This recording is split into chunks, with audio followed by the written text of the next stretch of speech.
Hey guys, welcome back to my Everything's Just So Peachy mini-series, where we dive deep into the popular summer fruit known as peach. So random fun fact about me is that one of my favorite trips I took several years ago was to Savannah, Georgia. And so this recipe is inspired by the peach state itself, as it is so affectionately nicknamed. Now, a few reasons for my keen interest in Savannah is largely in part because as a designer, I completely fell in love with the city's old world charm.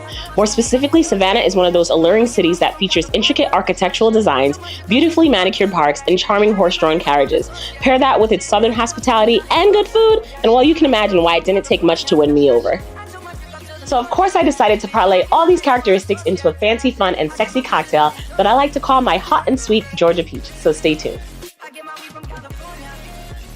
Since I wanted this drink to exude all the feels, I incorporated ingredients that were true markers of that good old southern hospitality, mixed with some island spice in honor of yours truly. So the ingredients you'll need for this cocktail are bourbon, your favorite white rum, peach schnapps, orange juice, cranberry juice, a juicy red jalapeno pepper, and some tamarind and tahini, which will add around the perimeter of the rim to further accentuate the element of heat I wanted to bring to this drink.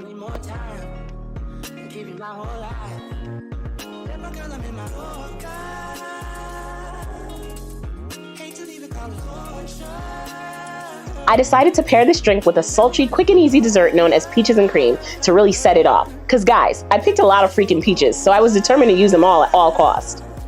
This recipe is super simple, only requiring that you pan fry the peaches and pair it with your favorite cream. It could be whipped cream, cream cheese, or even ice cream. And it's a great presentation to impress your guests for your next summer soiree.